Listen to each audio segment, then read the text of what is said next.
आज Doubtnut app download करें।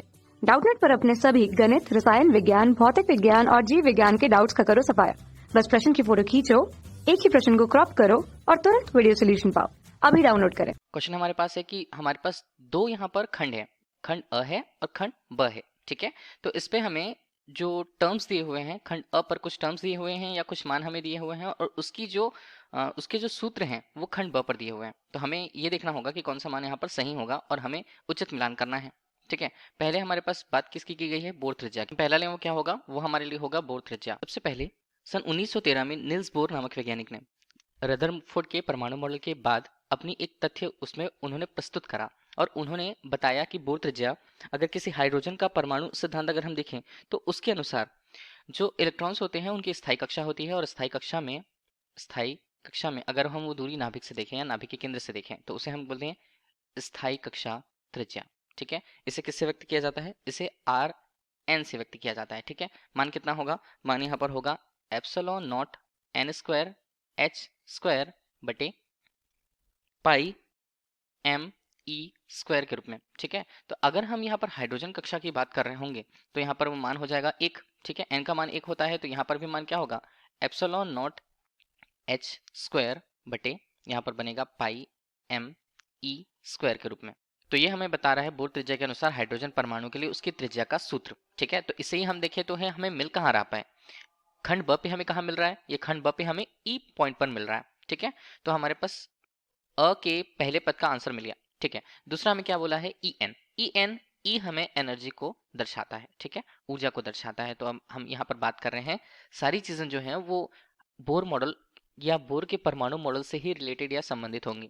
ठीक है, तो ई एन अगर हम उसे कहते हैं, ये बताता है बोर के परमाणु मॉडल के अनुसार स्थायी कक्षा में इलेक्ट्रॉन की ऊर्जा का मान। तब स्थायी कक्षा में किसी घूमते हुए इलेक्ट्रॉन के लिए उसकी ऊर्जा की बात करें तो आंशिक रूप से वो गतिज ऊर्जा और आंशिक रूप से स्थितिज ऊर्जा के बराबर होती है। तो हम उसे लिखे कैसे? उसे हम लिखेंगे ई एन के रूप में। मान कितना होगा? मान होगा ऋणात्मक रूप से एम ई की घात 4, नीचे क्या बनता है? नीचे बनता है 8 n square epsilon not square h square के रूप में। ठीक है, तो ये हमारे पास किसका सूत्र हुआ? स्थायी कक्षा में इलेक्ट्रॉन की ऊर्जा का सूत्र होता है, कुल ऊर्जा का सूत्र। ठीक है, जहाँ एप्सिलॉन नॉट हमें क्या बता रहा है? एप्सिलॉन नॉट हमें इस स्थान पर वैद्युतशीलता को प्रदर्शित करता है। ठीक है, तो ये हम कहाँ पर देख रहे हैं? ये हमें मिल रहा है ए पर, तो ए हमारे पास होगा। तो पहले के लिए आंसर ई था, दूसरे के लिए आंसर ए है, तीसरा हमारे पास है रेडबर्ग नियतांक।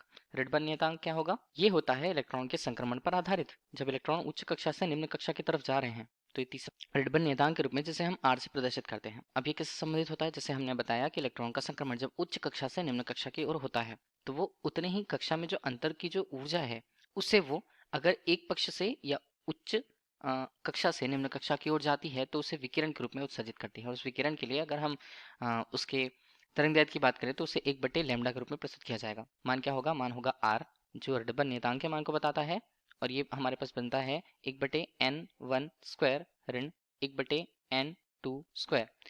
जिस कक्षा से जिस कक्षा की ओर जा रही है, पहली उसकी उच्चतम कक्षा n1 रहने वाली है और n2 कक्षा उसके बाद की नीचे की कक्षा रहने वाली है। ठीक है, और इस प्रकार से अगर हम हल करें तो उत्सर्जित होने वाले विकिरण के लिए तरंग दैर्ध्य का मान हमें मिल पाएगा और उसके अनुसार हम बता पाते हैं कि वो कौन से क्षेत्र में यहाँ पर उत्सर्जित होती है। ठीक, तो यहाँ पर आर जो होता है वो रेडबर्ग नियतांक को बताता है।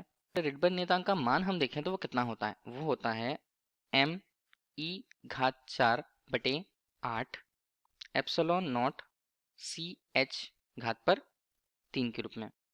ठीक है, जहां सी हमें प्रकाश के वेग को और एच हमें प्लांक नियतांक के मान को बता रहा है। इसी को हम देखें तो कौन से पॉइंट पे मिल रहा है हमें वो? तो हमें मिल रहा है वो खंड ब के पॉइंट डी पर। ठीक है, पॉइंट डी हमारे लिए इसका आंसर होगा 3 के लिए। चौथा हमारे पास है वी एन। वी एन हमें क्या बता रहा है?